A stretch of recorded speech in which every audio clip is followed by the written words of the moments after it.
Whether you're just getting started with smart home tech or you're looking to expand your current setup, I'll cover everything you need to know about smart home platforms, protocols, and I'll cover some cool devices to consider adding to your smart home in 2025. So in 2025, what smart home platforms are there to choose from? Well, based on my own experience and what I've seen in other people's setups, here are the main ones I'd consider. First is Home Assistant. I'd put that right at the top of the list. And that's because depending on how involved you want to be in your smart home and how much you actually want to automate, sooner or later, you're gonna run into a limitation with some other smart home platform.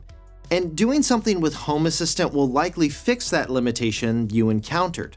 Home Assistant is an open source based smart home platform, meaning it's not controlled by one company. You'll need to have a small mini server to run Home Assistant in your home. The one I use is called Home Assistant Green. It's $99 and was simple to set up and is simple to maintain. I'll leave a link to my review of it as well as purchase links to everything I cover in this video in our blog post at 6monthslater.net.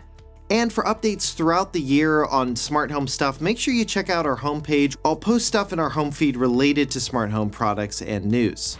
Home Assistant has several advantages, like it's often updated to the latest Matter standard, integrates with practically everything, and it's not going anywhere. The only downside is, depending on how technical you consider yourself to be, there might be a steeper learning curve at first, since it can do a lot more things than the other smart home platforms. If you're primarily in an Apple household, Apple Home should be your main UI for controlling your smart home. You can always use Home Assistant to actually connect and run everything, and then expose all of your smart home devices from Home Assistant to Apple if your setup is more complicated. That's a popular strategy I see many people use, but again, depending on how technical you are, it might just be better to use Apple Home for everything.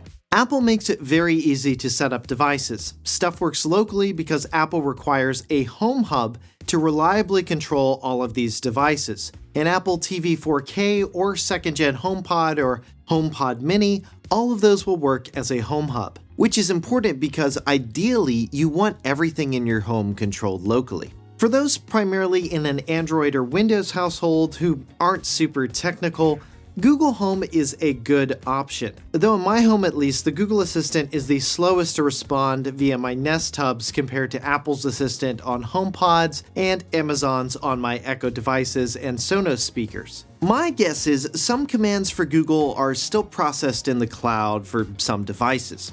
Amazon's platform is one of the simplest to use for setting up and managing smart home devices. This is in part because of their simple setup. You plug in devices that work with the Amazon Assistant, ask the Assistant to discover devices, or sometimes it'll just discover them automatically, and follow the on-screen steps to set them up. It's really simple. But if you're an Apple household, I'd still stick with Apple Home unless you already have a bunch of Amazon devices. If you're a big Samsung fan or you're involved in the Samsung ecosystem, Samsung SmartThings would likely be a good starting point, again, if you're not super technical. Otherwise, you'd still probably want to go with something like Home Assistant. Now let's talk about Homey. LG recently acquired this brand, which makes a really nice smart home hub with a slickly designed app and automation experience. The only downside with Homey is because it's not open sourced and it's produced by a single company, there's just not as much stuff made for it and there's not as big of a community behind it. Homey, like Home Assistant, relies on a local hub, it's secure, and your stuff will just keep running as long as you have power, unless some of your devices still rely on the cloud for certain features. Do I recommend getting a Homey Pro over Home Assistant Green? No. Even considering Homey has a new product called Homey Pro Mini, which retails for $200, about half the price of the Homey Pro, I'm still not sure I'd recommend it over the Home Assistant Green with a Sky Connect, which is still $50 cheaper.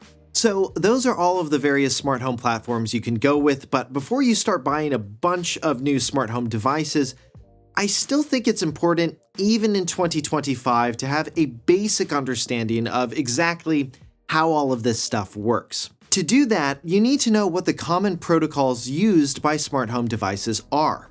The main ones are Wi-Fi, Thread, Zigbee, and Z-Wave. Now, protocols are simply a set of rules that dictate how devices communicate with one another, and they often have specific hardware requirements. So, Zigbee smart home devices, like a Philips Hue bulb, for example, they need to have a radio built into them that allows them to communicate over the Zigbee network. Same thing for Thread, Wi-Fi, you get the idea. Why do you still need to know about the protocols? Well, two reasons. First, you still need to know exactly how these devices will actually connect to the internet. For your Thread door lock to work and hook into the internet, you'll likely need a device that acts as a Thread border router. Now, Zigbee and Z-Wave devices, they often need dedicated hubs hooked into your router. That's what Philips Hue lights use with the Philips Hue bridge. And if you have multiple devices using Zigbee, oftentimes you can actually just have them all just use the same hub. That's the second part of why knowing the protocols is helpful. It can actually help you simplify your setup a bit. Now, what happens when you buy smart lights that are all Zigbee based, but your door lock is Thread based and your thermostat only has Wi-Fi built into it? How can you make sure all of these devices can connect to the same thing? Previously, you'd have to buy products that were certified to work with your smart home platform of choice. But this actually limited what types of devices you could buy, especially if you used Apple's HomeKit. The Nest Learning thermostat, for example, was and still is one of the most popular smart thermostats, but for years, if you bought one and you didn't want to use the Google Home app or Google Assistant to control it, it was a pain in the to try to get it connected into Apple Home or Home Assistant. And this is where the new Matter smart home standard comes in. For the new Nest thermostat, when I went to add it to my Apple Home, I just used Matter. I scanned a QR code, told Apple what room it was in, and boom, I could control my thermostat with Apple's Assistant and see it in the Apple Home app. Now, the 4th gen Nest thermostat isn't specifically certified to run with Home Assistant, but by using Matter, I could easily get a pairing code from the device in Apple Home using Matter's new device credentials sharing feature, paste it into Home Assistant, and boom, there was my thermostat added into Home Assistant. And speaking of Home Assistant, let me take a quick moment to talk about where I get a lot of my smart home gear from. AmeriDroid. I've been using the Home Assistant Green, Sonoff smart plugs, and various sensors I bought for my smart home from their site for the past year. They're not just sellers, they're genuine tech enthusiasts. They've been serving the market since 2014. And what I love about them is they actually use what they sell, which makes a huge difference when you need advice on your next project. Their team is incredibly helpful, whether you're just starting with smart home automations or scaling up for a commercial project. They'll work with you to find the perfect solution. Like they did with me, advising me on what to buy for Home Assistant's new Voice Control Preview Edition device. I didn't even realize I could offload the natural language processing to a separate mini computer so everything runs locally. Plus, I appreciate their commitment to digital sovereignty, giving you the tools and knowledge to maintain control over your tech. So check out AmeriDroid by using the link in the description below and get fast shipping on your first order. Now, not everything supports Matter or works with it, but based on my experience with devices that do, it is most certainly a step in the right direction for the smart home. Alright, so that's a bit about the smart home protocols, the Matter standard, and platforms. Now let's talk about the devices that you should get for your smart home and in the order which I'd personally buy them if I was just starting off from scratch. First up is thermostats. They're one of the easiest things to replace in your home and one of the easiest things to automate in your home. For 2025, there are two newer smart home thermostats I'd consider from Google and Ecobee. The new 4th generation Nest thermostat is a complete design overhaul from the previous version, with a larger display, slimmer profile, and encased in this beautiful glass front that perfectly hides the display's edges. It also comes with temperature sensors you can place around your home for an aggregate whole home temperature, and with the Nest thermostat, it's a bit different from traditional thermostats. You can set your comfort temps, but you don't actually set up a weekly schedule by default. Based on a variety of factors like weather, humidity, time of day, and the year, the thermostat will learn what temperature you like it based on your manual adjustments and all of those other data points. That's why it's called a learning thermostat. Ecobee has an upgraded thermostat, the Premium Smart Programmable Thermostat, which has a larger screen, more premium materials, support for Apple's and Amazon's Assistant on device, Apple's HomeKit support, and support for the Google Assistant. However, at the time of recording, Ecobee has not announced when their thermostats will support Matter, which makes the Nest thermostat my #1 recommendation in this category. Next up, let's talk about smart locks. Now, they've become one of my favorite smart home device categories because they solve a few problems with traditional locks. These devices allow you to enter your home using other things besides a key. Typically your phone, watch, a keypad, fingerprint sensor, and some even have facial recognition. They also allow you to easily share one-time guest codes to get into your home, and my personal favorite, they help confirm whether you remember to lock your door after you're already on your way to the airport. Smart locks, like a lot of other smart home tech though, have been a bit uneven with their user experiences, especially if you have a household with a mix of Android and iPhones. Some smart locks support Apple HomeKey, allowing you to just unlock your door by tapping your iPhone or Apple Watch, which is pretty cool. However, if you have an Android phone, you're out of luck because Android has no similar feature. Now, this is where things get interesting because there is one more standard you should know about called Aliro. Aliro builds on the success of HomeKey, which uses NFC, the same technology that powers Apple Pay. Smart locks that support this standard can be unlocked by tapping them with an NFC-enabled iPhone as well as an Android phone. However, there's another new important technology coming to the world of smart locks this year that's really important, and that's ultra-wideband. If you've ever used an AirTag, ultra-wideband is the technology that enables that precision finding feature. Now, ultra-wideband seems like it's going to be an optional part of the Aliro spec, unlike NFC, which will be required. However, smart locks that support ultra-wideband have already been announced, such as the new Schlage Sense Pro, due out sometime later this year, and the UltraLock Bolt Mission. What ultra-wideband in a smart lock does is allow for a more accurate auto-unlocking experience. So your door will be able to automatically unlock as you approach it because the lock now knows exactly how many feet away from it you are, how fast you're approaching it, and that you're approaching it in the direction coming from the outside. Previous smart locks like my 4th gen August lock have relied on other tech like Bluetooth to enable auto unlocking. However, this has never really seemed to work that accurately.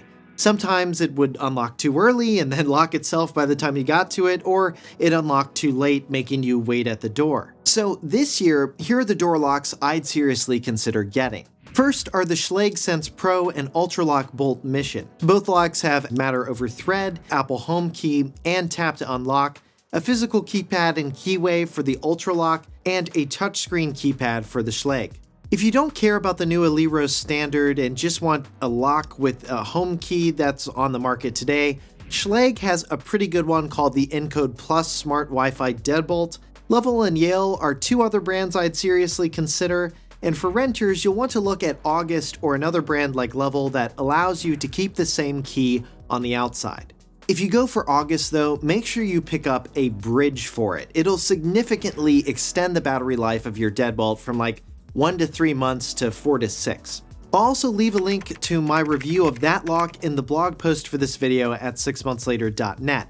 The post will also include all of the locks I recommended in this category and links to learn more. Now let's move on to smart lighting, which has been one of the most popular entry points into smart home tech. From a standards perspective, not much has changed in this category except Matter finally being more common. Now, this will make it easier to buy smart lights from different manufacturers, connect them all to your smart home platform, and then automate basic lighting from there. Now, the players to look out for in this space are Philips Hue, LifeX, Govee, Nanoleaf, Lutron, and GE Sync. I've personally been using Philips Hue in my apartment for over 10 years now, and while yes, they're typically more expensive than competitors, they've also, at the same time, just worked flawlessly for me. If you decide to go with Philips Hue or another similar brand, 2 additional products they make might be of interest. Many new constructions use these LED flat discs for recessed lighting. Philips makes multicolored replacement ones you can install, but no white ambience ones yet as of this recording. They also have an important accessory you can attach to any light switch that'll prevent people from turning off your smart lights and make the switches you already have in your walls work with your smart lights. One related aspect to smart lights that you should definitely try is motion sensors. I've tried two different kinds over the past several years. The first is just your standard passive infrared motion sensor, which you can set to turn your lights on when you walk by. I have these in every room of my home. Not only can you set them up to turn on the lights, you can have logic in your automations that will turn off the lights after a set time, and other logic to set what lighting scene should turn on depending on the time of day. The second type of motion sensor to play around with is the millimeter wave sensor. These can detect presence in a room even when people are stationary, and they keep the lights on for as long as that room is occupied. Once somebody leaves the room, then you can have them set to turn off the lights after a certain interval.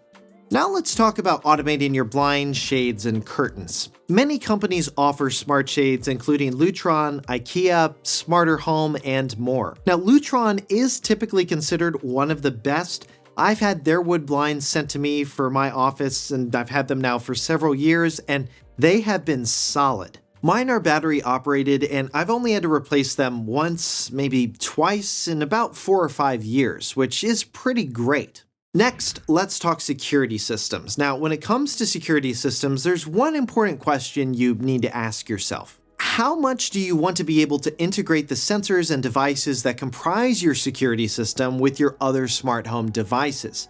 So when your door sensor from your security system registers that the door is open, you can set your LifeX bulbs to automatically turn on. Knowing the answer to that question will help you figure out whether to go with a company that'll just come out and install everything and monitor it, which will be more expensive, or if you go the DIY route with professionally monitored systems like SimpliSafe or Ring. Or if you're really a tech enthusiast, it is possible to just build your own security system in something like Home Assistant without professional monitoring though. Abode and Ring Alarm are two DIY systems that also offer professional monitoring that seem to integrate well within Home Assistant. Abode in particular seems to integrate with all of the major smart home platforms, and it runs locally via the HomeKit integration, which is interesting and probably the company I'll go with when I move later this year. SimpliSafe, on the other hand, doesn't have an Apple Home integration or any plans to join Matter or HomeKit, so I'm not sure I'd recommend that route for those who want it integrated. For TVs, my advice is pretty straightforward. Don't look at what TV will integrate with your system, but what streaming box will. Depending on who made the TV, the streaming devices are typically easier to integrate into your smart home than the TV itself. Options like the Apple TV 4K, Google TV Streamer, Fire TV, and Roku can all be integrated into your smart home. At the time of recording, Roku doesn't have Matter support, but the Apple TV 4K, Google TV Streamer, and Fire TV all have some integration with Matter, where the TV Streamer and Apple TV 4K with Ethernet both have Thread built in as well. I personally use the Apple TV for most of my automations. It can automatically turn my living room lights off when the TV turns on and then turn them back on again when I turn the TV off. And it runs everything locally. And I'll leave a link to my review of the latest Apple TV 4K in our blog post. And if you want to see my upcoming review of the Google TV Streamer, make sure you're subscribed to the channel. Next, let's discuss smart home appliances. And I think you do need to be a bit careful here. A lot of them now come with smart functionality like washing machines, ovens, range hoods, but every time I see one of these new smart appliances, all I can think about is the added complexity, which increases price and adds new points of failure. And the question you really have to ask is, how much are you really getting in functionality-wise in return for that added complexity and price? Now, maybe a smart oven and stovetop that'll automatically turn off when nobody's home, yeah, I could see a use case for that. But it's also a use case that you could just accomplish with a smart plug. Speaking of which, those are one of the most useful smart home accessories out there, especially for holiday decorations. TP-Link, Amazon, and others all make smart plugs, just don't overpay for them. They should only cost around $10 US, and my current favorite ones are my Sonoff Zigbee ones because they were incredibly easy to set up with Home Assistant and are pretty inexpensive. So those are my thoughts on the platforms and products I'd consider in 2025. Is the Matter standard useful now and getting better? Yes, we're actually closer than we've ever been to most major smart home tech all just kind of working together, but there is still more to be done. And is it even realistic to just expect everything to work in one app? Well, unless that app is Home Assistant, in 2025, probably not. But that's okay. Really, I use multiple platforms and it's been generally fine. The promise of having an automated home that you set up yourself is more achievable today than it has ever been. Devices are getting more efficient with better capabilities, but yes, you still have to put in a bit of work to set up, design, and maintain everything. But in my experience, once you have things set up the way you like, you can set and forget a lot of it. All the stuff you originally set up just kind of fades into the background and your smart home just kind of works exactly the way it should be. And I know I went through a ton of products and information in this video, so to make things easy, you can see all of the products I talked about with live prices, multiple retailer links for comparison shopping, plus links to a bunch of resources and sources I used to create this video and related videos on smart home devices. All of that is in the blog post for this video at 6monthslater.net. Special thanks to our producer patrons who support the content we make, and if you'd like to support us and see your name appear in our credits, you can do that by using the link in our description. For 6 Months Later, I'm Josh Tedder. Thanks for watching.